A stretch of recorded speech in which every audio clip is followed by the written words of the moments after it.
الله أكبر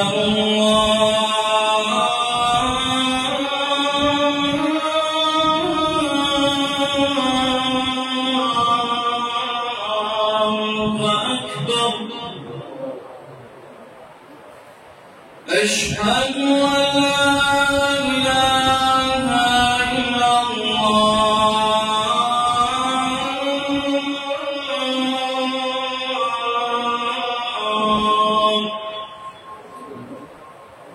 أشهد أن لا إله إلا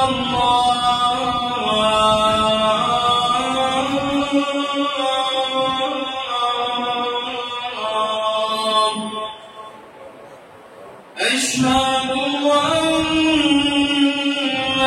محمدًا رسول الله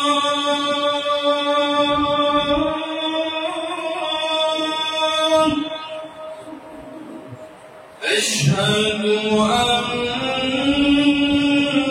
محمدًا رسول الله حي على الصلاة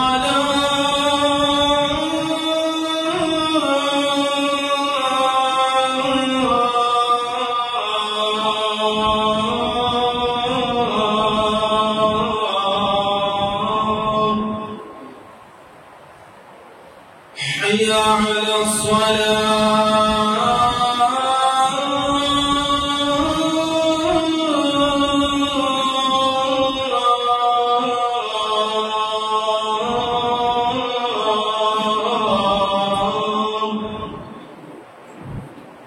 حي على الفلاح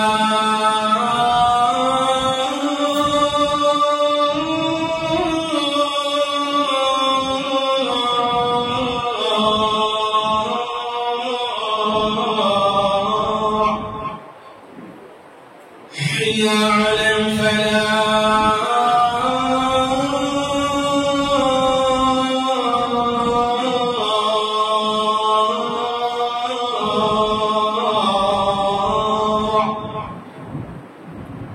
الله أكبر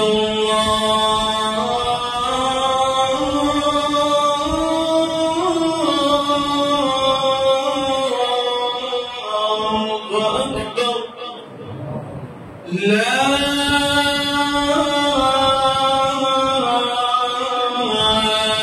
إله إلا الله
الحمد لله نحمده ونستعينه ونستغفره ونؤمن به ونتوكل عليه ونعوذ بالله من شرور أنفسنا ومن سيئات أعمالنا من يهده الله فلا مضل له ومن يضلل فلا هادي له أشهد أن لا إله إلا الله وأشهد أن محمدًا عبده ورسوله أما بعد فإن خير الحديث كتاب الله وخير الهدي هدي محمد صلى الله عليه وسلم وشر الأمور محدثاتها وكل محدثة بدعة وكل بدعة ضلالة وكل ضلالة في النار قال الله تعالى في القرآن المجيد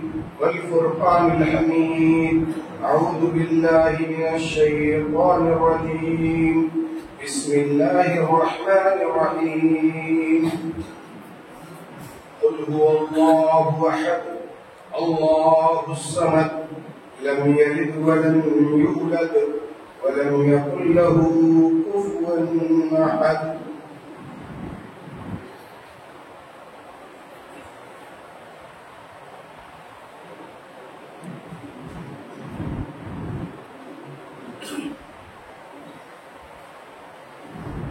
الحمد لله نحمده ونستعينه ونستغفره ونؤمن به ونتوكل عليه ونعوذ بالله من شرور أنفسنا ومن سيئات أعمالنا من يهده الله فلا مضل له ومن يضلل فلا هادي له أشهد أن لا إله إلا الله وأشهد أن محمدا عبده ورسوله أما بعد فإن خير الحديث كتاب الله وخير الهدي هدي محمد صلى الله عليه وسلم وشر الأمور محدثاتها وكل محدثة بدعة وكل بدعة ضلالة وكل ضلالة في النار قال الله تعالى في القرآن المجيد أعوذ بالله من الشيطان الرجيم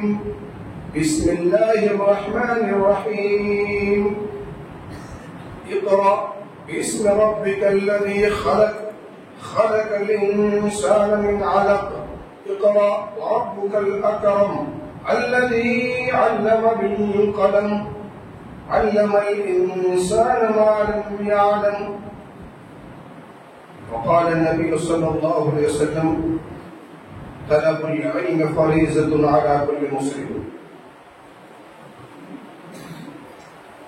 تمام قسم کی تعریفات و توصیفات اس وحدہ لا شریک خالق کائنات مالک ارض و سما کے لیے لائق و زیبا ہے جس نے ہمیں اور آپ کو اشرف المخلوقات بنا کر اس روئے زمین پر بھیجا اور بے شمار درود و سلام ہو اس حسب اقدس و مقدس پر جس کا نام نامی اسم گرامی جناب محمد رسول اللہ صلی اللہ علیہ وسلم یہ وہ ذات مقدسہ اور مطہرہ و مبارکہ ہے جس نے ہمیں دنیا میں جینے کے تمام علوم و فنون سکھلائے اور سیکھنے کے لیے ہمیں حکم دیا۔ میرے محترم بزرگوں، نوجوان ساتھیوں، عزیز بچوں اور میری پردہ نشین ماں اور بہنوں، یہ ربیع الاول کا مہینہ چل رہا ہے اور میں نے اپنے خطبہ جمعہ کی ابتدا اقرا سے کی۔ دونوں کا تال میل کیا ہے بس اتنا ہی سمجھانے کی کوشش کروں گا۔ یہ کوشش کروں گا کہ میری جماعت کے غیور بزرگان دین اور میری قوم کے نوجوان، میری قوم کی مائیں اور بہنیں اس بات کو سمجھیں کہ اس وقت ہماری قوم کا پڑھنا کتنا ضروری ہے اور کیوں ضروری ہے۔ آج ہندوستان کی حکومت نے ہم سے کہا کہ ہندوستان میں سب سے کم پڑھے لکھے لوگ مسلمان ہیں۔ اس قوم کے بارے میں کہا جس قوم کی ابتدا ہی اللہ رب العالمین نے اقرا سے کی تھی، اور رب العالمین چاہتا تو سب سے پہلے یہ آیت اتار سکتا تھا، وَقَضَىٰ رَبُّكَ أَلَّا تَعْبُدُوا، کہ اللہ نے یہ فیصلہ کیا ہے کہ تم سب سے پہلے اللہ کی عبادت کرو گے۔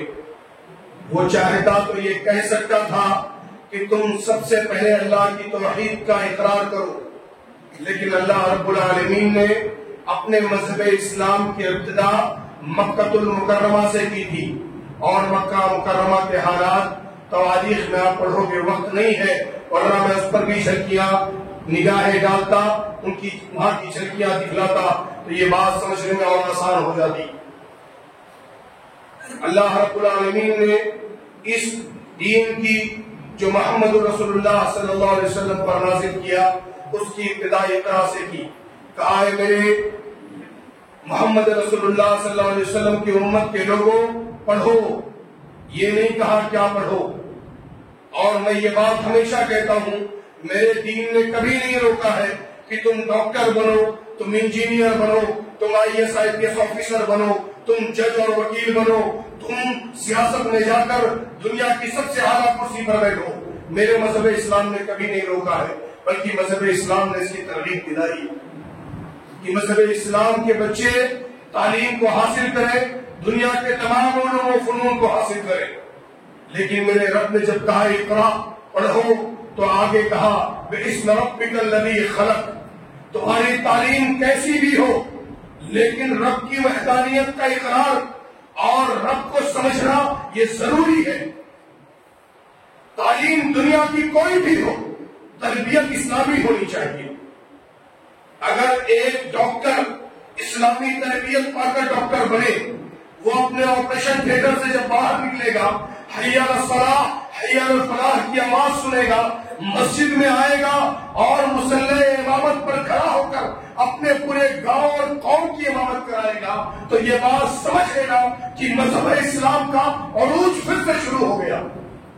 جس دن میری قوم کے بچے IPS اور IAS آفیسر بن کر اپنی آفسوں میں بیٹھ کر ملک کے لیے قانون بنائیں گے اور اذان کی آواز کو سن کر مسجد میں آ کر مصلی امامت پر کھڑے ہو کر لوگوں کی امامت کرائیں گے، اس دن یہ بات سمجھ لینا میری قوم کا، میرے مذہب اسلام کا عروج پھر سے شروع ہو گیا۔ لیکن جب تک ہم نے علم حاصل نہیں کیا، ہم یوں ہی اپنے بچوں کو صرف اپنے کاروبار پر بٹھاتے رہے، 10ویں 12ویں پڑھا کر اپنے کاروبار پر بٹھا دیا۔ یہ بات سمجھ لینا کہ دنیا میں بھی جو ذلت اور رسوائی ہمارے حصے میں آئے گی، ہم اس سے لاعلم نہیں ہیں، اور مذہب اسلام سے جو دوری ہوگی، میں آگے اس کی مثالیں پیش کروں گا انشاءاللہ کہ مذہب اسلام سے کتنا دور ہوں گے ہم لوگ۔ آج آپ دیکھو، ایسا نہیں ہے کہ ہم علم حاصل نہیں کرتے، ہمارے بچے مدارس میں یا مکاتب میں یا اسکولوں میں نہیں جا رہے ہیں۔ الحمدللہ مسلمانوں کے بچے انٹرنیشنل اسکولوں میں پڑھ رہے ہیں، لیکن ان کی تربیت دیکھ لو کہ ان کی عمر 16 سال 20 سال 25 سال کی ہے، اپنے گھروں میں پڑے ہیں، اذان کی آواز آتی ہے لیکن وہ نماز پڑھنے کے لیے مسجدوں میں نہیں آتے۔ انہیں یہ نہیں پتا ہے کہ اللہ کا دین کیا ہے۔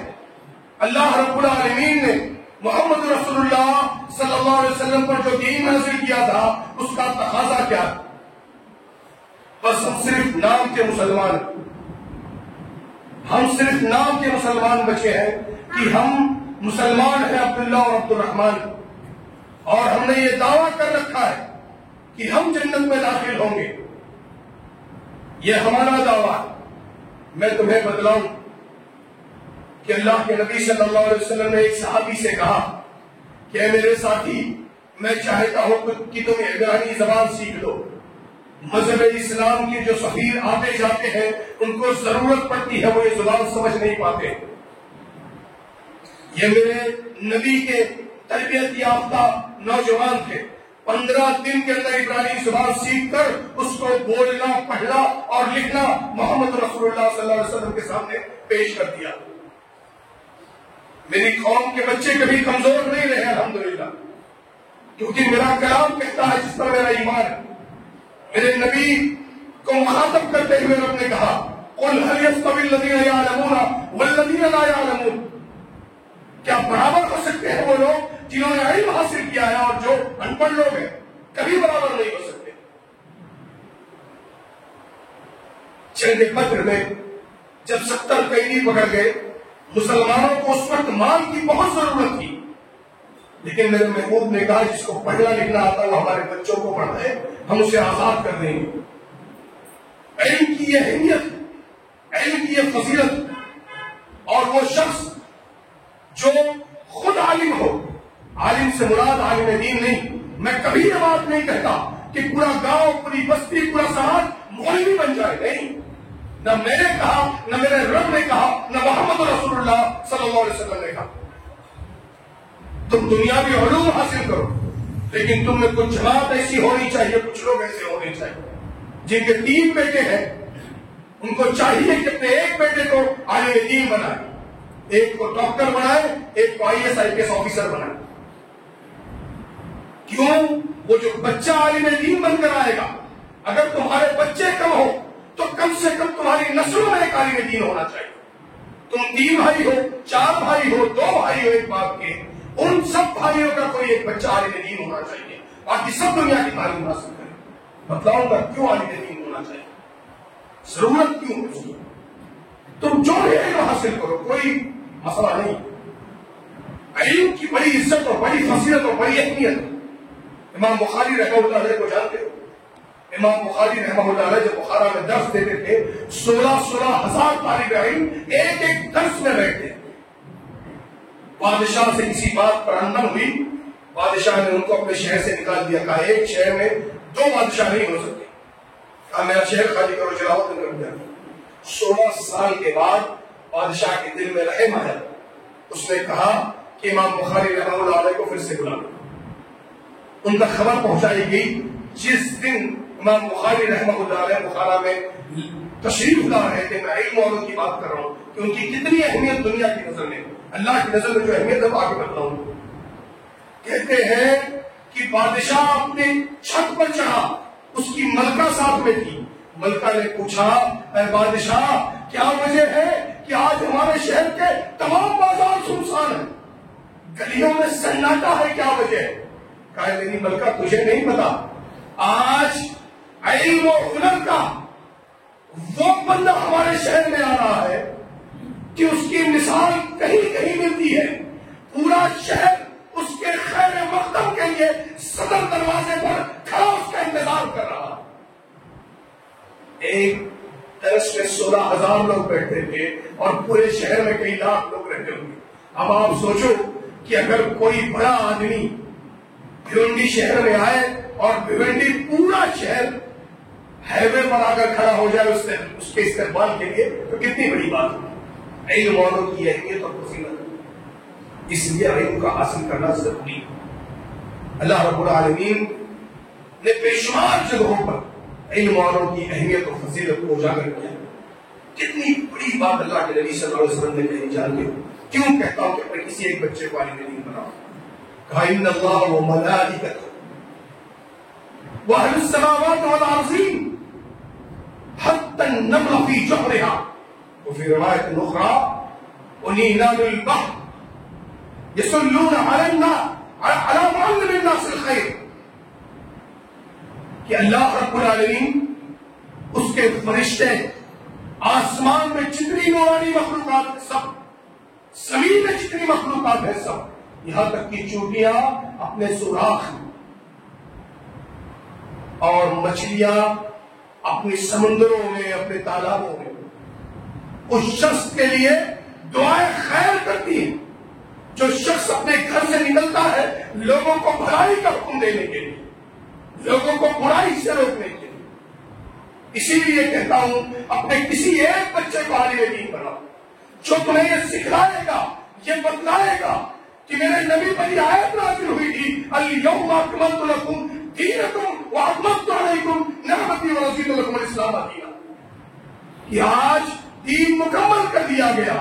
میرے محبوب کے زمانے میں ان کی زندگی میں دین مکمل ہو گیا، اور کہا گیا مکمل اس پیالے کا نام ہے جس میں ایک قطرہ پانی داخل ہونے کی گنجائش نہ ہو، گلاس اتنا لبالب بھرا ہو کہ ایک قطرہ اگر انگلی سے آپ ٹپکاؤ تو پانی چھلک کر نیچے گر جائے، مکمل اکمل اس پیالے کا نام۔ آج لوگوں نے کہہ دیا، افسوس ہوتا، اللہ کی قسم افسوس ہوتا یہ کہتے ہوئے کہ مسلمانوں نے یہ کیا۔ آج لوگوں نے کہا کہ اللہ کے نبی صلی اللہ علیہ وسلم کی پیدائش کے 1500 سال کی اوپر ایک جشن منایا جائے گا، اس میں گھروں سے لوگوں کے پیسے جمع کیے گئے۔ اللہ کے نبی صلی اللہ علیہ وسلم کی ولادت پر ہر سال جشن منایا جاتا، ایک عید منائی جاتی جسے عید میلاد کہا جاتا. میں اللہ کے نبی صلی اللہ علیہ وسلم کے منبر پر کھڑے ہو کر کہتا ہوں اور دعویٰ کرتا ہوں خدا کی قسم پوری دنیا میں کوئی یہ ثابت کر دے کہ میرے نبی نے اپنے 23 سالہ دور نبوت میں ایک بار بھی اپنا جنم دن منایا ہو یا اپنی پیدائش پر کچھ منائی ہو. میں اہل حدیثوں کا بیٹا ہونے کے ناطے یہ بات کہتا ہوں. میں منبر و محراب سے یہ اعلان کروں گا کہ کل سے جو بھی عالم عید میلاد کا سب سے پہلے اٹھایا جائے گا وہ اہل حدیث اٹھا کر چلیں گے. ورنہ یہ بات جان لو دنیا کی تمام طاقتیں ایک طرف وہ کوئی بھی بات لے کر آ جائے لیکن ہم اہل حدیثوں نے یہ سیکھا کہ ہمارے محبوب ہمارے تاجدار نے کہا ہے لیس علیہ امرنا فہو رد اے مردود. جس کے اوپر میرے نبی کی مہر نہ لگی ہو اس بات کو ہم نہیں مانتے.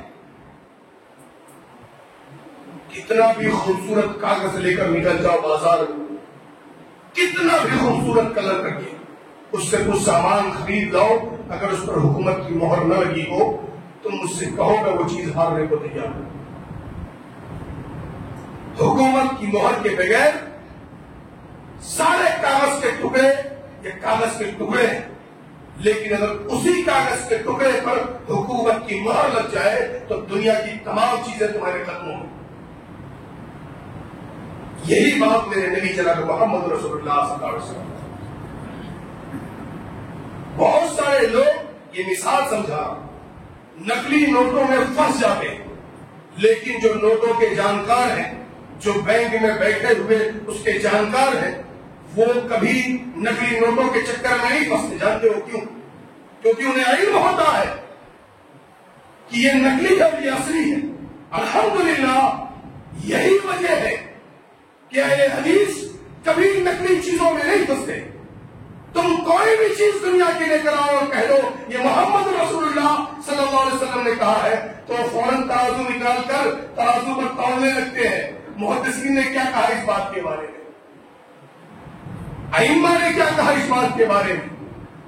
ان کے ترازو پر اگر بات پوری اتر جائے تو مان لیتے ہیں سر چکا اور اگر ان کے ترازو پر نہ اترے تو پھر وقت کا بادشاہ بھی آ جائے ہمیں منانے کے لیے تو ہم نہیں مانتے.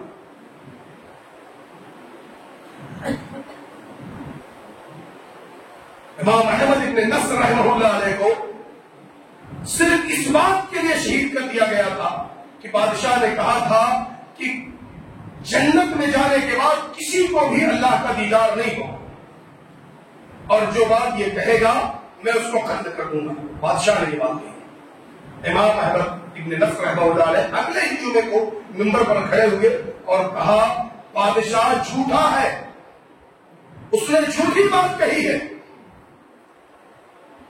اللہ کے نبی صلی اللہ علیہ وسلم نے کہا ہے کہ جنت میں جو جنتی جائیں گے ان کو اللہ کا دیدار ہوگا اور میرا نبی سچا ہے یہ معتصم یہ جھوٹا. ان کو بلا کر بادشاہ نے اپنے دربار میں بحثت کیا اور پوچھا کہ امام احمد ابن نصر تو نے یہ بات کہی ہے کہ اللہ کا دیدار ہوگا؟ پہلے میں نے یہ بات نہیں کی. بہت سارے پیٹ پرست ملا دربار میں موجود تھے ہنسنے لگے. کہا میں نے یہ کہا ہے کہ اے لوگوں سنو معتصم جھوٹا ہے. میرے نبی کی یہ حدیث ہے کہ جو جنت میں جائے گا اس کو اللہ کا دیدار ہوگا. معتصم آپے میں نہیں رہ گیا. کہتے ہیں اس کی ہائٹ تقریباً 7 فٹ تھی. بنو عباسیہ کا سب سے طاقتور بادشاہ.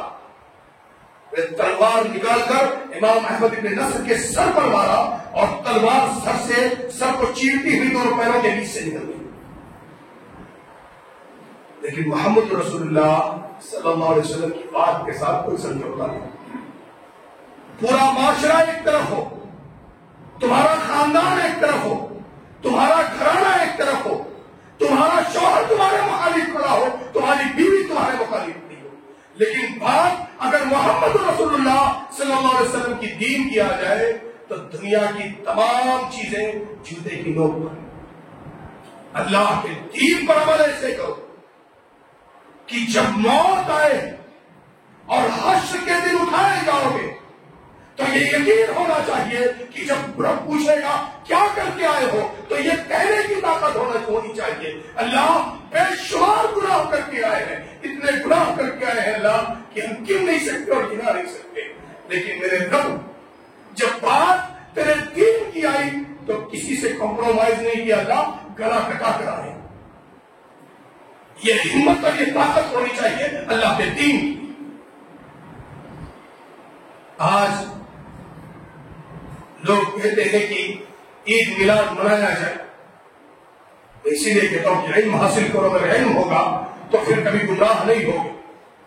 سب سے پہلے جس نے عید میلاد منایا یا عید میلاد کا فتویٰ دیا یہ 6 صدی ہجری میں اللہ کے نبی صلی اللہ علیہ وسلم کے وفات کے 600 سال کے بعد سب سے پہلی بار منائی. جس نے منایا اس کا نام مورخین نے لکھا ہے کہ ابو سعید کوکبوری بن ابو الحسن علی محمد, اس کا لقب تھا مظفر الدین اربک, یہ بادشاہ تھا, اس کو ملک المعظم بھی کہتے تھے. اس نے اپنے زمانے میں 6 صدی ہجری میں بہت سارے گانے والیوں کو بجانے والیوں کو بلاتا, اپنے یہاں اس کا انتظام کرتا, خود ناشتا اور بہت سارے جانور ذبح کرتا اور بڑی عام دعوت کرتا. اس کے لیے جس نے سب سے پہلے فتویٰ دیا تھا کہ عید میلاد کا منانا جائے, سوچ لو کس 6 صدی ہجری اللہ کے نبی صلی اللہ علیہ وسلم کے وفات کے 600 سال کے بعد 600 سال تک یہ بدعت نہیں کی. یہ بدعت 6 صدی ہجری میں ایجاد کی گئی. جس نے فتویٰ دیا تھا اس کا نام تھا ابو الخطاب عمر بن الحسن, اس کا لقب تھا دہیا قلبی.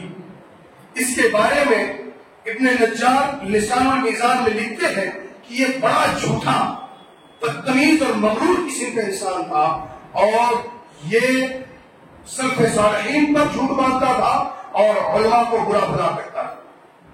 یہ 6 صدی ہجری کی بات ہے. 6 صدی ہجری میں سب سے پہلے عید میلاد منائی گئی. اگر مان بھی لیا جائے, لوگ آپ کو دلیلیں دیتے ہیں, کہتے ہیں قرآن میں اللہ رب العالمین نے کہا کہ عید کا منانا جائز ہے, عید میلاد منایا جا سکتا ہے, الگ الگ آیتیں پیش کرتے ہیں. دیکھو کسی بھی چیز کو سمجھنے کے لیے ایک ترازو, ایک کسوٹی. اللہ کے نبی صلی اللہ علیہ وسلم نے جو دین صحابہ کرام کو سمجھایا, اگر صحابہ کرام نے اس دین کو ویسے ہی سمجھا ہے اور ویسے ہی ہم کو سمجھایا ہے, ان سے یہ چیزیں ملتی ہیں تو بالکل ماننی چاہیے. آپ دیکھو اللہ کے نبی صلی اللہ علیہ وسلم کے بعد کیا اللہ کے نبی صلی اللہ علیہ وسلم کے یاروں کی حکومت آئی کی نہیں ہے؟ یاروں کو جانے دو, رشتے داروں کی حکومت آئی کی نہیں ہے؟ اپنے سگے نواسے کی بھی حکومت آئی کی نہیں ہے؟ اللہ کے نبی صلی اللہ علیہ وسلم کی 23 سالہ دور نبوت چھوڑ دو کہ چلو ٹھیک ہے ہم نہیں جانتے اس کے بارے میں, جبکہ اللہ کے نبی صلی اللہ علیہ وسلم کا ایک دل لکھا ہوا. اس کے بعد صدیق اکبر یار غار, جس کے بارے میں میرے نبی نے کہا کہ میں نے دنیا میں تمام لوگوں کا حق ادا کر دیا ہے سوائے صدیق اکبر.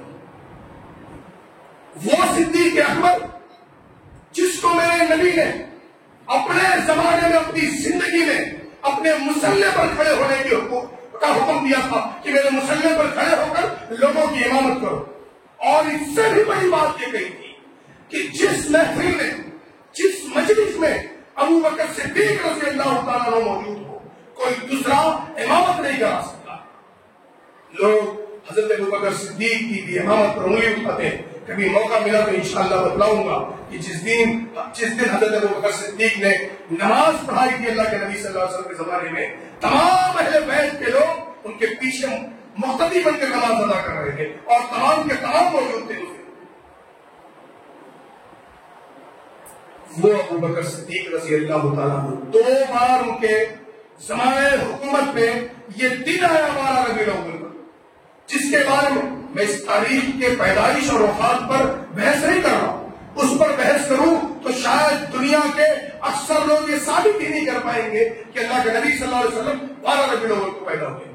لیکن اتفاق ہے اس بات پر کہ میرا محبوب جس دن اس دنیا سے گیا، جس دن اس پر وفات آئی، جس دن انتقال ہوا، جس دن ان پر موت آئی، وہ 12 ربیع الاول کا دن تھا۔ اتفاق ہے دنیا کے تمام مورخین کا۔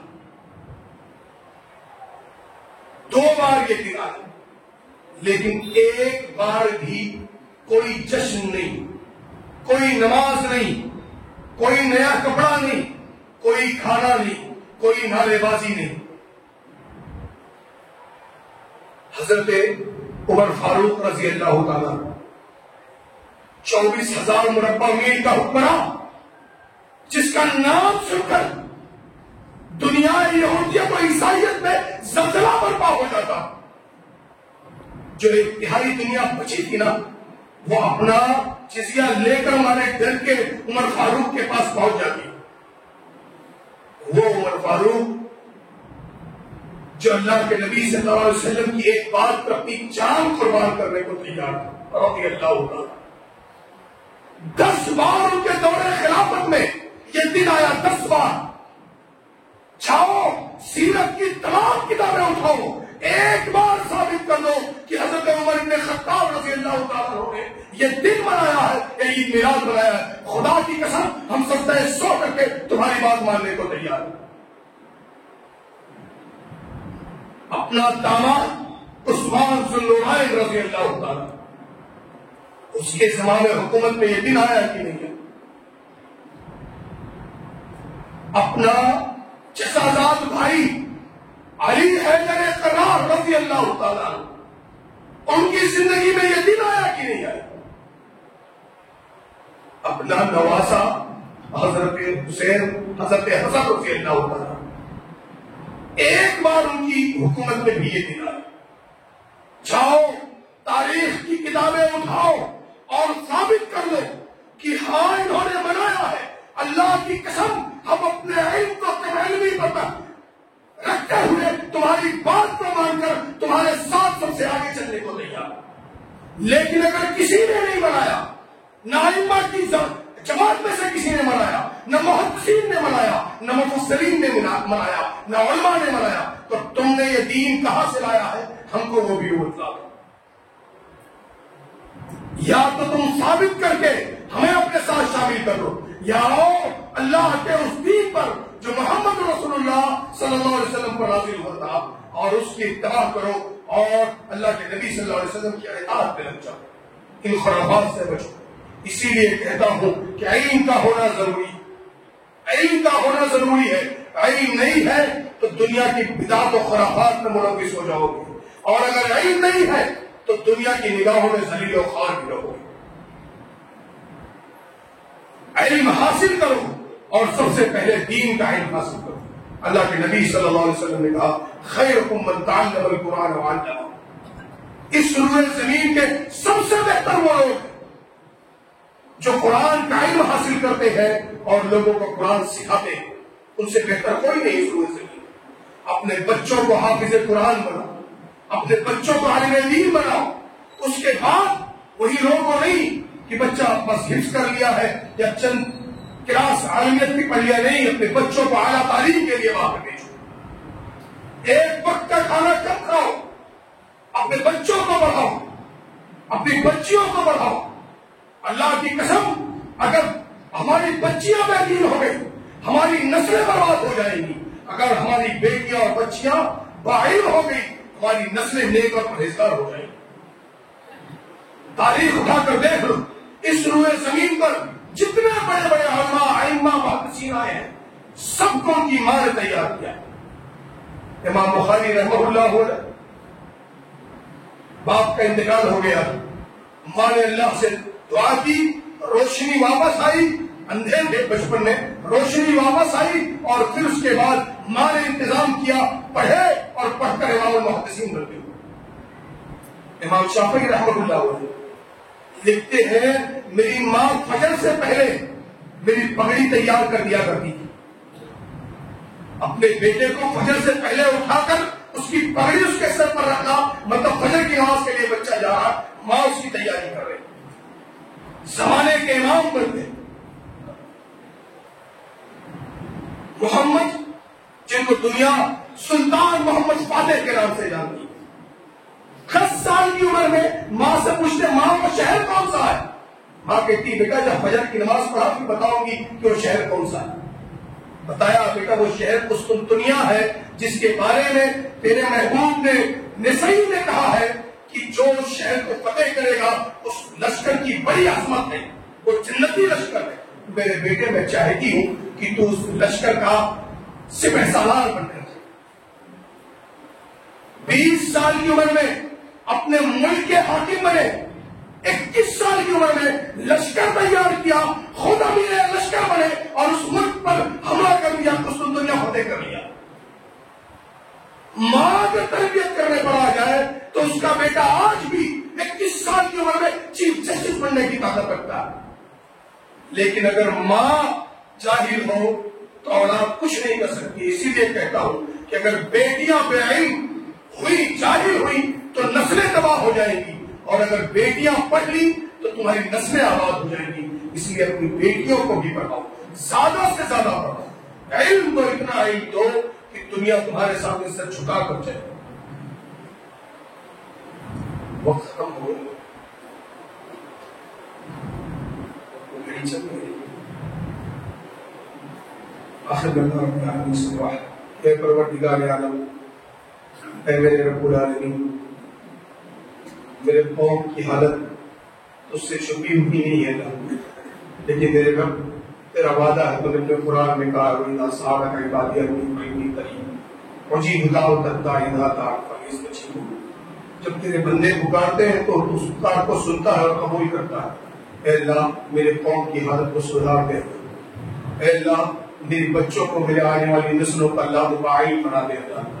اللہ میرے بچوں کو باکمال بنا دے. اللہ اے رب العالمین، اے پروردگار عالم، میرے جوانوں میں اے پروردگار عالم تو کسی کو خالد بن ولید کا ہنر عطا کر دے. اللہ اے رب العالمین، میرے بچوں کو عبداللہ ابن مسعود، عبداللہ ابن زبیر اور عبداللہ ابن عباس بنا دے. اللہ اے رب العالمین، میرے بچوں کو ان کا علم و ہنر عطا کر دے. اللہ اے رب العالمین، میرے قوم کو بڑی ضرورت ہے.